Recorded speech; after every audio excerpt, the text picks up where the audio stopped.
given where we are in terms of reconciliation, our efforts at decolonization, we need to start having these conversations. We need to start sharing these stories. We also need to get different perspectives on entrepreneurship and what that means to Indigenous communities. I think there's two ways that I think about it. One is, for me, entrepreneurship is about acting on our inherent rights in our communities, and asserting our sovereignty. It's a way for us to do that, and we do that through creating ventures.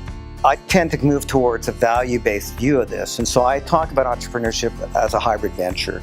How we create ventures that don't center economic value creation, but center things like cultural value creation, they center spiritual value creation, but really that entrepreneurial or that hybrid venture comes out of the community and the community's needs. All our communities are different, and so from an entrepreneurial perspective or a hybrid venture perspective, we create ventures that respond to our kind of social needs or economic needs or cultural needs. And for me, that's reframing it, because my challenge is that if we talk about entrepreneurship from a Western perspective, then we force Indigenous communities into having an economic conversation and framing entrepreneurship and ventures as an economic activity, and I see that as very much more than that. I'm not a subject matter expert. I think we're always learning. Part of our learning is learning to tell our stories, learning to share and being vulnerable and opening up. I think I'm always learning.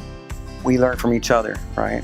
And so it's not that there's a transition, but it's a journey in that I've walked through life and I've learned. And I've learned from other people. I've learned from mistakes. We learn from our interactions. And so I think that what I've tried to do is just continue to build, continue to learn and develop those skills. And so for me, I'll be learning till the end of my time. So when I teach on MBA programs, I kind of joke about it. I teach Indigenous by stealth, right? I teach about empathy. On MBA programs, I teach about communityship. I teach about responsibility, reciprocity. I never talk about shareholder value. I never talk about stakeholders. I embed everything in community, right? And so for me, is there a difference?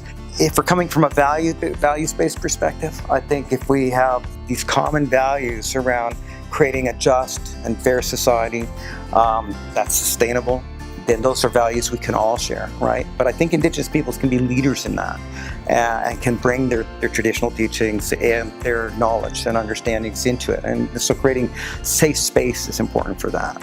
Well, my advice is learn about your culture. If you can, learn your language. Be in your community, understand the needs of your community, understand how what you do as an entrepreneur impacts your community, either from a positive place or a negative place. Be responsive to your community. See, for me, it's all about community, and it's all about community values. And as an entrepreneur, you're inside that community, and you need to understand that and be a part of that and be responsive to that. And you need to give back.